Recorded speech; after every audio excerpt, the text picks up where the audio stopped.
Hari ini kita dengar sesuatu yang baru lagi dalam firman Tuhan ini ya saudara-saudaraku. Judulnya Yesus berjalan di atas air. Ayat 22, sesudah itu Yesus segera memerintahkan murid-muridnya naik ke perahu dan mendahuluinya ke seberang. Sementara itu ia menyuruh orang banyak itu pulang. Saudara sekarang 23.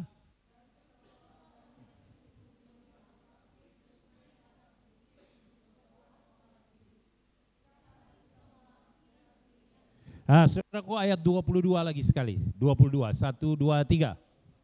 Sesudah itu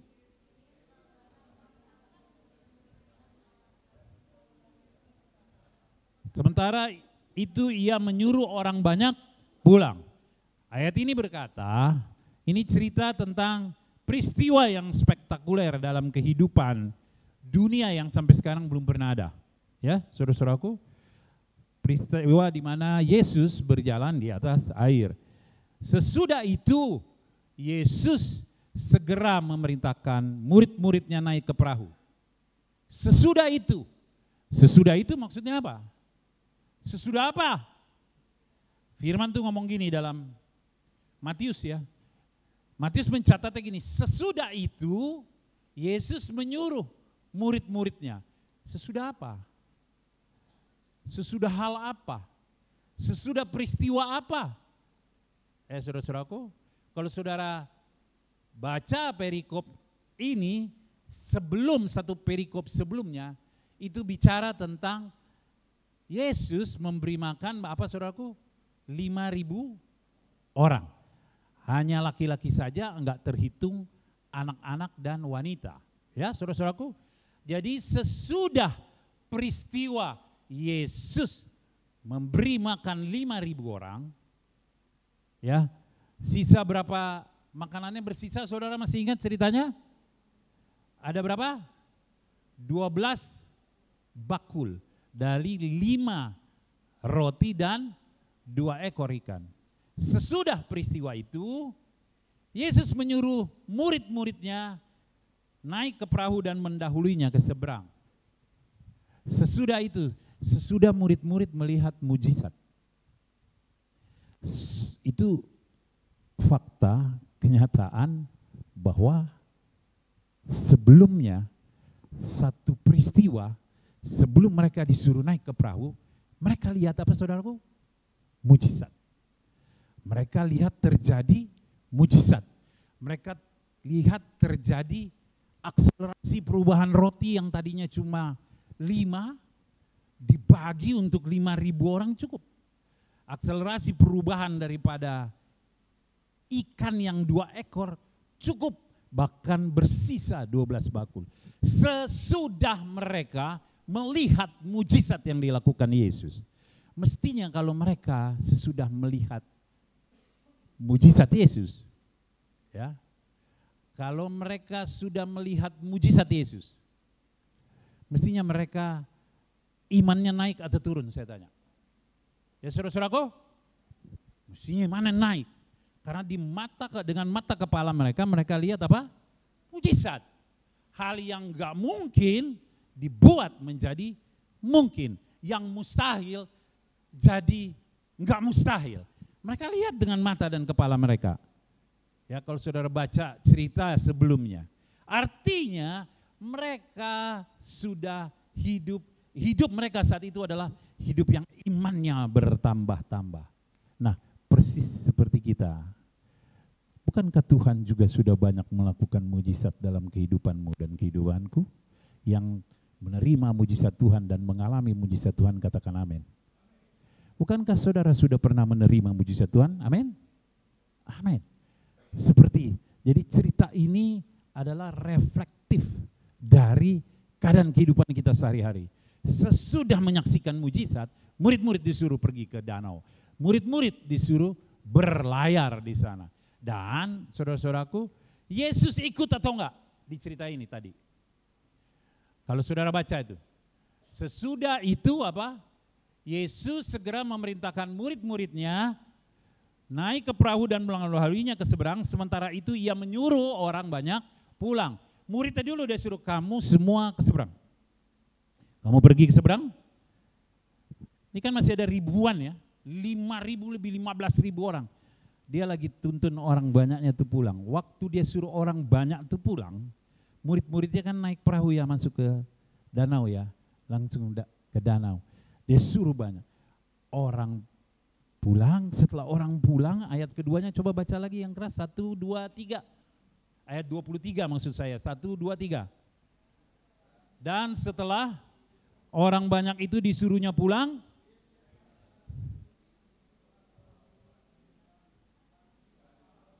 ia sendirian di situ. Murid-muridnya sendirian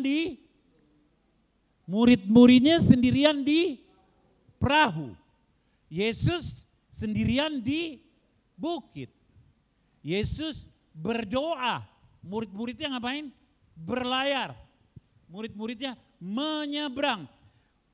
Saudara-saudaraku, kalau Yesus ngomong sama engkau saat itu engkau jadi murid-muridnya, kamu pergi ke seberang. Kamu pergi ke seberang. Yesus lagi ngomong ke murid-muridnya. Satu perikop sebelumnya, sebuah mujizat dahsyat, iman mereka naik. Dengar ya, kalau Yesus yang suruh, menurut Anda, ini bukan saya, menurut Anda, pasti sampai seberang apa enggak? Pasti enggak sampai ke seberang. Pasti enggak sampai ke seberang. Kenapa? Siapa yang suruh masalahnya? Kalau Yesus suruh ke seberang, pasti nyampe ke seberang. Waktu Yesus suruh ke seberang, Yesus main-main aja gitu. Ya udah lu nanti ke sana, nyampe nggak tahu dah, walau alam. Mungkin gitu Yesus? Enggak. Sebab dia yang menyuruh, dia adalah Tuhan yang berkuasa. Kedua, dia baru lakukan mujizat, murid-muridnya pergi. Jadi waktu murid-muridnya pergi, murid-muridnya tahu sampai ke seberang? Sampai ke seberang. Persis saudara sekarang dan saya lagi dengar firman, tuh bilang banyak firman keluar, imanmu timbul, engkau langsung yakin, yes, hal dahsyat terjadi dalam kehidupanku. Persis seperti itu. Karena pada lalu, saat-saat lalu, mujizat juga terjadi dalam hidupmu dan hidupku. Sehingga akhirnya ketika kau mau menyarungi hidup, pulang lagi dari sini, besok bekerja dan lain sebagainya di kepala, karena ingat perintah Yesus, saudara akan gini, aku bekerja, aku akan sukses dalam pekerjaan, sebab Yesus yang suruh aku lakukan. Aku hidup dalam keadaanku seperti yang telah Yesus berikan kepadaku, aku akan diberkati berlimpah-limpah. Aku akan sampai ke seberang. Pasti gitu ya, Yesus yang janji. Yesus gak ikut, tapi mereka berlayar dengan iman yang kuat karena mereka baru lakukan mujizat. Ya, dengar nih sebuah, kalau saudara sambil berenung duduk gini, saudara renung-renung nih, kejadiannya kayak gimana ya Yesus berjalan di atas air, kan gitu ya. Ini Yesus berjalan di atas air seperti apa nih kejadiannya. Maka ayat 24-nya cerita seperti apa, saudara baca lagi. Yesus enggak bareng-bareng mereka. Seperti juga saudara lagi pergi, saudara enggak lihat Yesus. Saudara enggak tahu Yesus di mana, tapi kalau saudara percaya, Yesus pasti menyertai saudara. Baca, 1, 2, 3.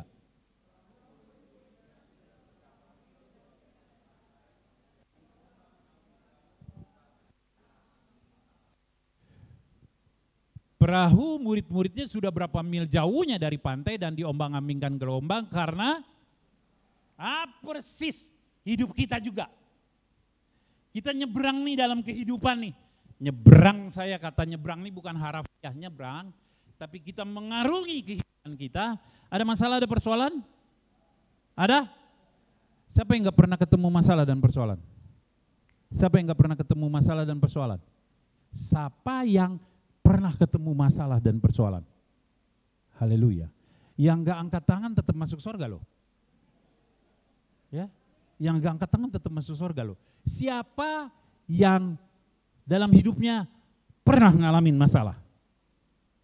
Iya, saudara-saudaraku, hampir semua kita pernah mengalami masalah. Ada badai, ada angin sakal, ombang-ambingkan. Ya, saudara-saudaraku, dia. Nah, kalau perikop ini cuma ngomong begini di Matius 14 ayat 24, perahu murid-muridnya sudah berapa mil jauhnya dari pantai dan diombang-ambingkan gelombang karena masalah, karena alam, karena bisnis lagi jelek, karena sakit penyakit, karena mengalami masalah dalam keluarga, karena hubungan yang jelek, lagi ngalamin masalah, gitu ya. Seperti murid-murid, ada ombak juga, angin dan badai sakal. Persoalannya, Yesus apa ada enggak? Ada apa enggak? Tadi kan dia bilang dia sendirian, di situ berdoa.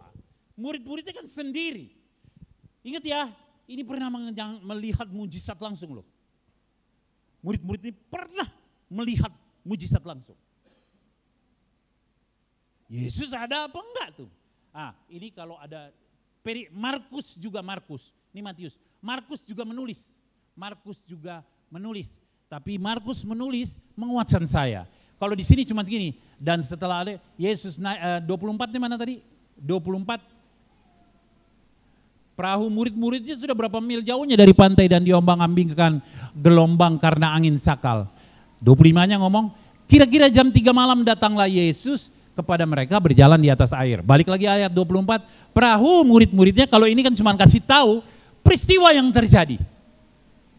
Ini hanya memberitahukan, Matius cuma cerita gini, hei, ada badai dong, gelombang loh di dalam kehidupanmu dan kehidupanku. Dia ombang-ambingkan engkau sedemikian rupa.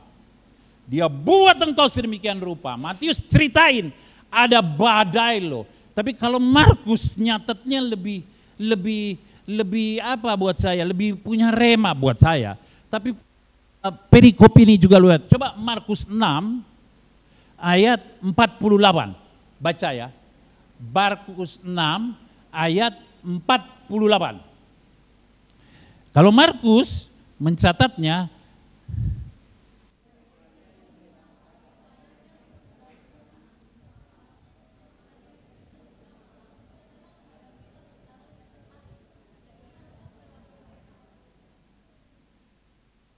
Yesus ternyata tahu, lihat saudara lagi ngalamin masalah atau enggak. Bukan Yesus enggak lihat, Yesus tahu. Markus catat gini, ketika ia melihat betapa payahnya mereka mendayung. Saat ini dengar ya, ketika Yesus melihat betapa payahnya engkau dengan sakit penyakitmu.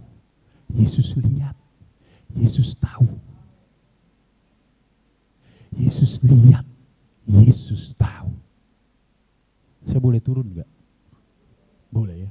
Saya boleh naik di sini juga. Tapi Yesus lagi jalan kepada saudara sekarang dengan Roh Kudus dan mengubah pikiran saudara. Yesus lihat. Ibrani 4 ayat 15. Ibrani 4 ayat 15. Ya. Kenapa Yesus lihat? Kadang-kadang kita kayak murid-murid berasa Yesus enggak ada.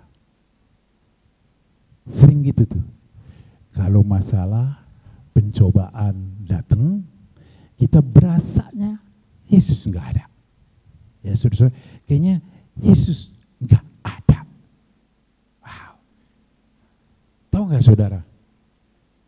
Sebab imam besar yang aku dan engkau punya, siapa imam besar itu? Yesus. Dia tuh bukan enggak tahu kelemahanmu. Dia bukan enggak tahu masalahmu. Dia bukan enggak tahu apa yang engkau dan aku sedang alami. Dia bukan enggak tahu. Bukan tahunya aja. Dia bukan enggak peduli. Dia bukan apa? Enggak peduli. Atau dia cuma lihat doang. Enggak, tapi dia turut merasakan. Itu ngomong gitu ya? Ya, baca deh. 1, 2, 3.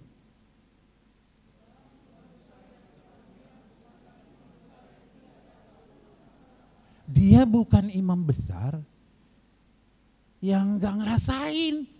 Kalau saudara sakit, yang ngerasain saudara sakit. Kalau saudara terpuruk, dia ngerasain saudara terpuruk. Kalau saudara lagi kacau, hatinya juga kacau ngeliat saudara. Lu tahu Yesus seperti itu. Dia ada di dalam kita dan dia ikut merasakan. Kalau kecenderungan kita dalam penderitaan, dengar ya, kecenderungan manusia dalam penderitaan automatically kita ini, saudara dan saya kalau ngalamin penderitaan, ngalamin masalah, automatically maunya menghindar, tahu enggak? Pasti mau masalahnya cepat selesai gitu. Kita mau cepat keluar dari masalah gitu. Pengen kita cepat keluar dari masalah. Itu intuisi kita. Karena pada dasarnya kita tidak diciptakan untuk ngalamin masalah sebenarnya. Kalau saudara baca Kejadian 3, kita pada dasarnya bukan diciptakan untuk ngalamin masalah, bukan. Kita diciptakan untuk mengalami sukacita dan relasi hubungan yang luar biasa dengan Tuhan. Tapi apa yang bikin rusak? Dosa. Yesus bukan gak merasakan apa yang engkau rasakan. Dia juga rasakan, dia juga ada tahu. Dan dia penuh dengan kuasa. Bilang Yesus penuh kuasa. Bilang Yesus penuh kuasa bagimu dan bagiku. Bagimu dan bagiku. Saya nggak tahu masalah apa yang lagi engkau dan lagi datang di gereja, kau duduk, kau bawa masalah apa tadi, atau kemarin, atau yang belum selesai, gitu ya. Tapi Yesus tahu. 1 Korintus 10 ayat 13 bilang, pencobaan-pencobaan yang kamu alami adalah pencobaan biasa. Pencobaan apa? Biasa, yang tidak pernah melebihi kekuatan manusia, enggak pernah melebihi kekuatan. Ketika kita dicobai, dia memberikan apa? Jalan keluar. Dia bisa menanggungnya dan dia bisa memberikan jalan keluar.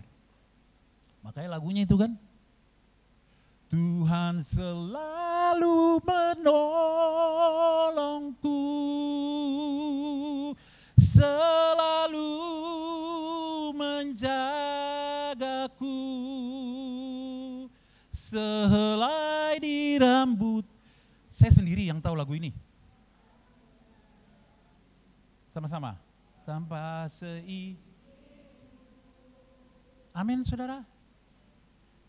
Tuhan selalu menolongku, selalu menjagaku. Apa? Mengenyangkanku dan peliharaku seumur hidupku. Amin. Amin. Saya tuh gitu ya, saya sering khotbah di tempat lain. Kalau gereja saya bilang ini, kalau nyanyi, kalau mengangkat pujian, kalau suara cuma ngangkat aja pujiannya, terus soalnya nyanyi, nah, tambahin aktivitasmu dalam memuji apa? Engkau mestinya setuju sama syair lagunya. Jadi kalau engkau dan aku nyanyi nih, Tuhan selalu menolongku.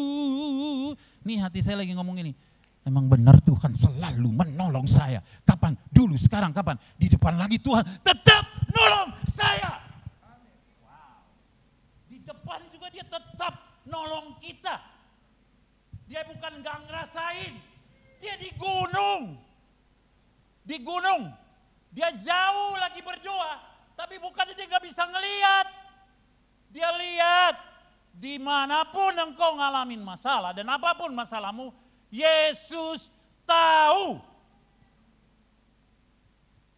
Dia bukan cuma tahu, dia bisa tolong. Dia cuma bukan bisa tolong, tapi dia mau tolong. Dan kalau dia mau tolong, pasti kita dan tertolong. Gitu loh. Ada amin saudara-saudaraku. Berarti saya harus pulang nih, amin soalnya. Haleluya. Wow. Pencobaan biasa katanya. Kita kan kalau udah cobain, Tuhan, kuat Tuhan. Ya suami aku gini banget Tuhan. Suami juga, Tuhan aku udah gak kuat banget soalnya istriku kayak knalpot bocor. Gak bisa. Macam-macam. Kantor, bisnis, atasanku gini, kuliah, kerja, kuliah, sekolah, sama aja. Susah banget Tuhan, susah. Bekerja, waduh Tuhan sukar. Wah. Itu. Kita dengar cerita ini. Kita pernah gitu apa enggak? Ya, tapi saya percaya di sini gak ada. Amin. Di sini gak ada yang? Di sini gak ada yang? Bukan saya ngomong. Pak Gembala ngomong. Ini tadi saya belum bawa ya. Ayat berikutnya. 20 berapa saudara-saudaraku? 20 berapa saudara-saudaraku? Saudara ini cepat lupa, gampang lupa, cepat apa? Cepat lupa juga. Ayat berapa?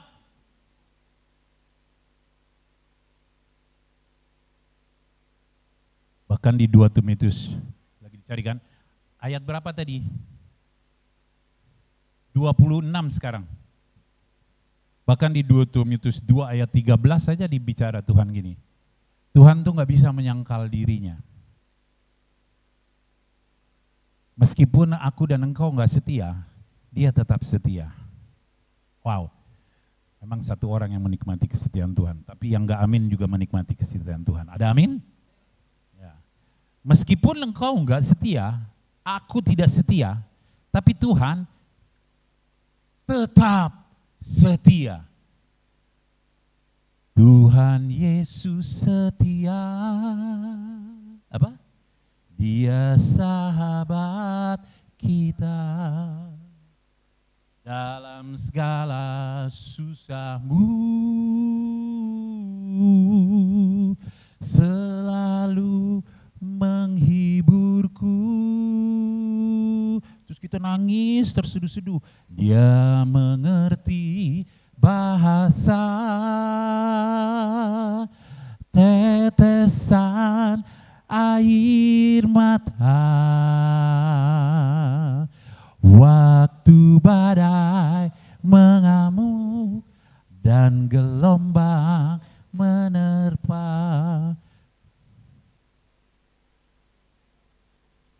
Saya bilang gini sama jemaat saya, kalau engkau nyanyi, kau sebut syairnya, terus kau percaya sama syairnya, kau setuju sama syairnya, jadilah sesuai dengan imanmu. Saya bilang gitu ke jemaat saya. Dan saya lihat memang banyak yang ngalamin mujizat Tuhan dalam kehidupan. Hari ini di sini juga akan mengalami banyak mujizat Tuhan dalam kehidupannya. Wow, sebab Yesus setia. Haleluya. 26. 26. 1, 2, 3.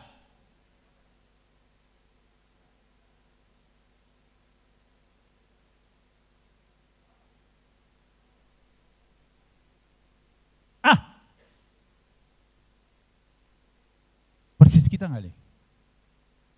Persis begitu kita nih. Kenapa?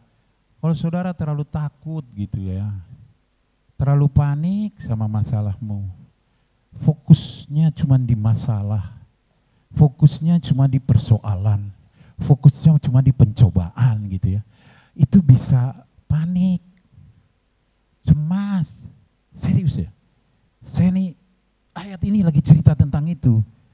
Ini tinggi juga tangganya ya, jadi saya turun-turun naik tuh, umur saya 46 soalnya. Jangan dibalik umurnya. Kalau fokus kita nih di masalah, fokus kita tuh di pencobaan, fokus kita di hal-hal yang bikin kita menderita gitu ya. Biasanya kita jadi cemas tinggi, kita jadi panik. Dan kalau panik, Tuhan kita bisa bilang hantu malahan.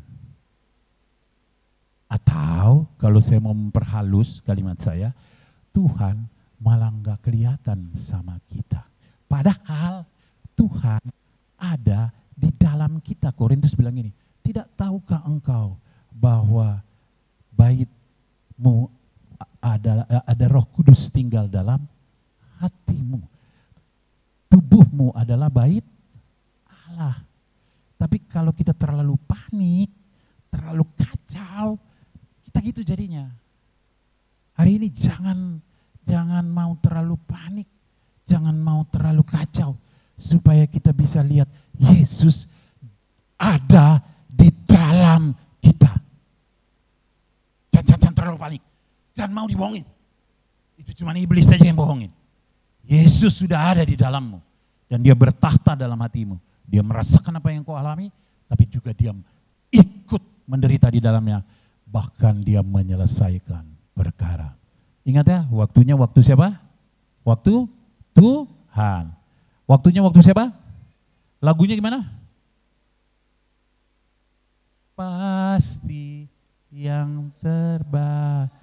Ini percaya nggak kalau nyanyi gini benar kayak gitu? Gini loh, lagu ini lagi cerita waktu Tuhan pasti yang terbaik, walau kadang tak lewat cobaan. Apa? Satu kata tuh, percaya. Percaya. Enak ngomongnya ya. Waktu meraktekkan, saya jamin saudara nggak sanggup. Even saya juga nggak sanggup. Tapi dengar, Roh Kudus yang ada dalam saudara menyanggupkan saudara. Itu bedanya gitu ya. Kita nggak bakal sanggup. Kalau nggak ada Yesus, orang coba untuk percaya, motivasi coba digede-gedein gitu ya. Tapi temporary, cuman sebentar, habis itu jatuh lagi. Dengar ya. Tapi kenapa kita bisa? Karena ada Yesus dalam hati kita. Beri kemuliaan untuk Tuhan Yesus Kristus. Jangan panik, nanti kayak murid-murid lihat ini. Tahu nggak berikutnya Tuhan bilang apa? Tenang, aku ini. Jangan takut. Kata Tuhan gini, tenanglah kini hatimu, Tuhan memimpin langkahku di tiap saat dan kerja, tetap ku rasa tangannya. Katakan, lah yang membimbingku, tanganku dipegang teguh, hatiku berserah penuh, tanganku dipegang teguh. Suatu kali ada satu malam ya, saya gak bisa tidur, saya gak usah ceritain persoalannya, tapi ini saya mau kesaksian. Tapi saya gak cerita jenis kesaksiannya. Saya termasuk orang yang kurang suka menceritakan hal-hal yang kacau-kacau, yang buruk yang saya alami. Cuman sekilas kalau itu, tapi yang saya mau ceritakan hal-hal ajaib yang Tuhan lakukan dalam hidupku. Itu yang sering saya ngomong begitu, lebih banyak porsinya. Saya bicara tentang hal-hal yang dahsyat yang Tuhan lakukan dalam hidup. Ketimbang saya bicara hidupku susah, hidup gitu tuh. Aduh aku sakit, tahu iya sakit, tahu ya aku masalah, tahu ya aku punya persoalan, tahu. Tapi saya nggak terlalu suka untuk cerita itu karena saya lebih suka cerita kebaikan Tuhan. Satu malam saya mengalami masalah, sampai tidur aja nggak bisa. Tidur aja aku nggak bisa, tidur aja nggak bisa. Aku tidur aja nggak bisa. Itu dari jam 11, 12, 1, 2, 3, 4 nggak tidur-tidur, Tuhan tolong kasih tidur dong gitu. Aduh, masa minum obat enggak, dia nggak bikin, soalnya saya entah bagaimana saya panik ya, saya nggak tahu. Terus Tuhan ngomong gini, tadi kan karena saya sebenarnya terinspirasi dari pujian tadi itu. Tuhan ngomong gini sama, kamu tahu 1 Petrus 5 ayat 7? Tahu? Ya saya tahu lah, saya hafal. Salah, sebut 1 Petrus 5 ayat 7, sebut. Ini hati saya bicara dan saya percaya Tuhan melalui Roh Kudus bicara di hati saya. Emang Tuhan nggak ngomong langsung gitu, Kerry, kau tahu gitu enggak. Tapi di hatiku keluar, kau tahu 1 Petrus 5 ayat 7. Saya tahu Tuhan. Ya tahulah saya Tuhan. Coba kamu sebut, serahkanlah segala khawatirmu kepadanya. Sebab Ia yang memelihara kamu. Ini sebenarnya karena Ia yang memelihara kamu, gitu ya, sebab karena, gitu ya. Terus saya bilang, ya saya tahu, serahkanlah segala khawatirku kepadamu karena engkau memelihara aku. Ulang, saya bilang lagi, itu gak bisa tidur ya, ingat gak bisa tidur. Serahkanlah khawatirku kepadamu Tuhan, karena engkau yang memelihara aku. Ulang, serahkanlah khawatirku kepadamu Tuhan, sebab engkau yang memelihara aku Tuhan. Ulang, nah, kata mana yang kau mau ulang? Saya hafal itu Tuhan, saya hafal. Saya tuh ingat, ya manusia juga sering gini, hafal gitu ya. Tahu firman, tahu. Itu Tuhan bilang ulang. Nah, waktu saya bilang, karena Ia yang memelihara kamu. Iya, kamu ulang di kata apa? Karena sebab yang memelihara. Mana ayatnya? Ayatnya dikeluarin ya. Karena yang memelihara, karena aku yang memelihara. Serahkan segala khawatirmu kepadaku karena Ia yang memelihara. Dia bilang, ya Tuhan yang memelihara. Dia bilang, ulang, yang memelihara. Ulang, yang memelihara. Gak usah pakai memelihara, satu kata sebelumnya. Yang Tuhan. Ulang, yang. Dia bilang gitu. Apa maksudnya Tuhan yang? Aku lagi khawatir ini, Tuhan yang memelihara. Oh, itu jelas di hati saya ngomong ini. Tahu gak? Saya tuh suruh sebut kamu yang. Maksudnya apa? Bukan akan gitu. Dia bilang, saya bukan ngomong akan. Maksudnya, coba kamu ganti akan. Serahkan segala khawatirmu kepadaku, maka engkau akan memelihara. Kalau kau serahkan, aku melihara enggak? Kalau pakai akan, enggak. Kalau pakai akan, enggak. Ya kan? Dia ngomong ini, ulang yang. Maksudnya apa? Coba kamu baca, ganti yang dengan akan. Saya ngomongnya yang ya, di firman sabda saya yang ya, bukan akan ya. Iya, kalau yang, kalau akan coba, serahkan segala khawatirmu kepadanya, karena dia akan memelihara. Kalau kita enggak serahkan, kalau akan ya, dia memelihara apa enggak? Enggak toh, kenapa? Kita enggak serahin. Tapi kau tahu enggak kenapa saya tulis yang? Kenapa? Kau serahkan, enggak engkau serahkan, saya tetap pelihara engkau. Jadi engkau dipelihara saya, bukan tergantung engkau. Bukan tergantung engkau. Mau nyerahin, mau enggak nyerahin, engkau adalah anakku. Pasti aku pegang engkau terus. Pasti aku pelihara engkau terus. Don't worry, be happy. Saya waktu habis ngomong itu, saya tidur bangun jadi jam 9 pagi, kesiangan. Hati-hati berubah jadinya. Hari ini yang ketakutan dengar ya. Don't worry, jangan pernah takut. Sebesar apapun masalah, Tuhan tetap memelihara engkau. Haleluya. Ini ayat berapa nih? Tadi ayat berapa? 27 sekarang ya.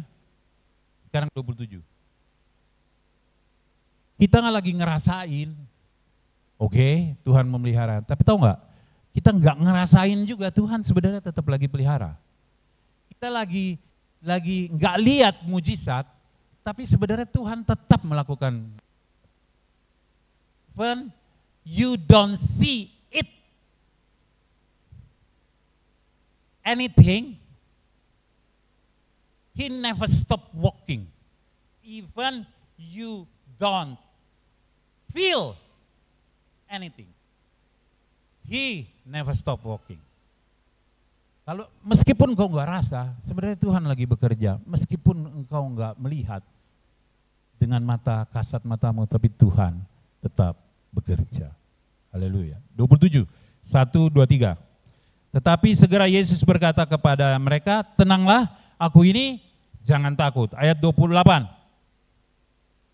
1, 2, 3. Baca ya, 1, 2, 3. Oh, saya baca. Ayat 28. Lalu Petrus berseru dan menjawab dia, Tuhan, apabila engkau itu suruhlah aku datang kepadamu berjalan di atas air. Baca lagi, 1, 2, 3.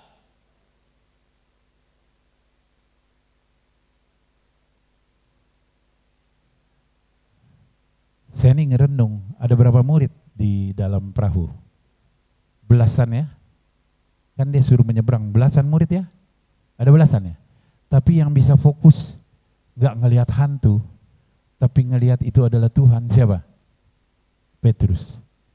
Nah, saudara-saudara mesti jadi seperti Petrus. Pada saat itu, jangan Petrus yang menyangkal ya, tapi Petrus yang itu. Jadi kalau ada masalah tuh fokusnya ubah. Dari fokus pada masalah menjadi fokus kepada Tuhan. Engkau melihat Tuhan. Kalau fokusmu berubah, engkau melihat Tuhan. 29 katanya gini, kata Yesus apa? Datanglah. Ayat 29, kata Yesus apa? Datanglah. Maka Petrus, coba, 1, 2, 3.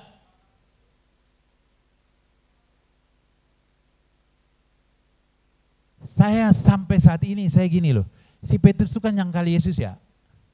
Iya ya, Petrus itu orang yang ninggalin Yesus ya, tapi kan dipakai Tuhan luar biasa ya. Tapi harus tahu ya, Petrus itu satu-satunya manusia yang jalan di atas air. Siapa yang bisa jalan di atas air?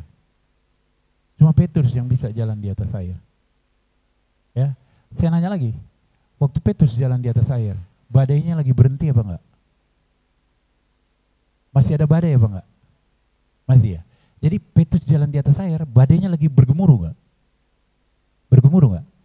Jadi aku dan engkau sebenarnya dalam keadaan kacau, badai hidupmu, yang kau butuhkan adalah iman supaya engkau dapat berjalan di atas badai. Meskipun badainya tetap ada. Bukan terbang tinggi bagai raja wali dan melayang tinggi dalam kemuliaannya. Apa? Biar bumi bergoncang dan badai menerpa, bukan terbang tinggi bersama Dia.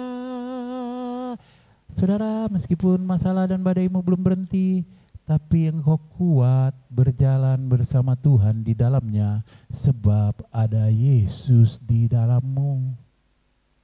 Lihat Petrus berikutnya, ketika dia merasakan angin topan, tiba-tiba dia lagi jalan di atas air ya, dia lagi jalan di atas air. Tiba-tiba ayat berikutnya 30, ketika datang terus dia jalan di atas air. Waktu dia jalan di atas air, tiba-tiba dia ngerasakan angin topan ya. 30-nya mana? Ayat 30. Haleluya.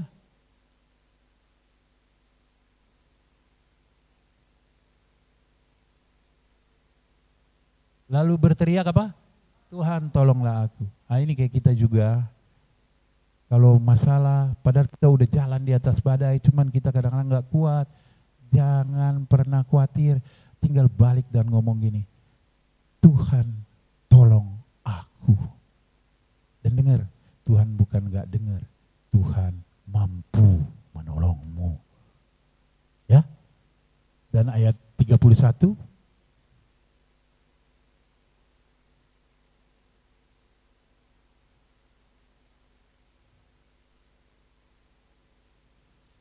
kan Tuhan ngomong gini, hai, saya tutup di sini ya. Hai orang yang apa? Kurang percaya. Percaya nggak orang ini? Orang ini sebenarnya percaya nggak? Oke, Tuhan ngomong ini, hai orang yang kurang percaya. Yang dia ngomong buat orang yang nggak percaya atau orang yang percaya? Orang yang percaya. Petrus ngalamin mujizat di atas air. Ya, berarti waktu Petrus jalan itu kesanggupan Petrus atau karena iman percayanya sambil dia jalan di atas air. Karena iman percaya, ya kan? Petrus sebelumnya tahu mujizat 5 roti 2 ekor ikan jadi 12 bakul. Ya, badai, dia jalan loh di atas badai. Dia jalan loh, tapi tiba-tiba badai datang, dia tenggelam. Tuhan tolong, ini tangannya saat. Tapi Tuhan ngomong nih, hei orang yang kurang percaya. Berarti dia orang percaya ya, dia percaya, tapi percaya menjadi berkurang. Nah kalau percaya berkurang tuh kayak, nih kita nih, saya kasih ilustrasi ya, kita ditarik sama kuda. Kita berdiri di kereta, kudanya yang satu ke depan kita pasang nih, kuda ke depan. Ini kuda iman nih, iya kan? Kuda iman. Jadi kalau kita gini, kuda iman, iman kita naik, gitu ya. Tapi di belakangnya kita pasang kuda kurang percaya. Kita pasang kuda ketakutan. Kita pasang kuda fokus pada hal-hal negatif. Kita pasang fokus pada masalah. Itu kuda yang situ. Kalau kuda depan jalan, kuda belakang jalan juga, kita jalan nggak?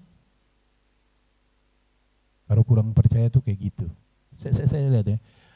Ini kuda yang menarik iman dan ini kuda yang menarik masalah ke kita dua nih. Kalau kudanya dua-dua jalan, kita bisa jalan apa enggak? Apa yang kita alami? Tetap di tempat. Nah ini fokusnya jadi berubah. Iman bisa netral sama ketakutan. Ingat ya, iman netral jadinya nih. Jadi netral. Tadinya kan lagi naik kan, iman kan naik. Petrus kan gitu kan, 5.000 orang. 5 roti 2 ikan, 12 bakul. Yesus yang lagi di depan. Aku jalan di atas air gitu ya. Tapi kuda di belakangnya juga jalan. Tiba-tiba gelombang datang dia ngelihat gitu, gitu. Langsung dia balik pada posisi netral iman. Ingat ya, iman dinetralkan sama kekhawatiran. Janganlah engkau khawatir tentang apapun juga, tapi nyatakanlah segala keinginanmu dalam apa? Doa, permohonan, dan ucapan syukur. Nah itu, maka damai sejahtera Allah yang melampaui segala akal akan memelihara hati dan pikiranmu dalam Kristus Yesus. Masalahmu bukan di masalahnya, bukan.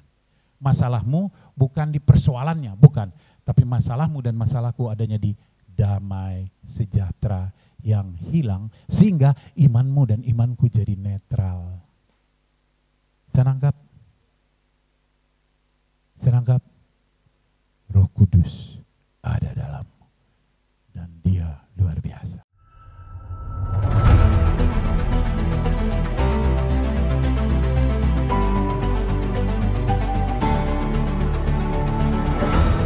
Dalam nama Yesus, setiap hidup perdukunan dari Allah tidak berlalu lagi. Hari ini kau lepaskan cengkraman, kau tidak berhak atas roh jiwa tubuhnya.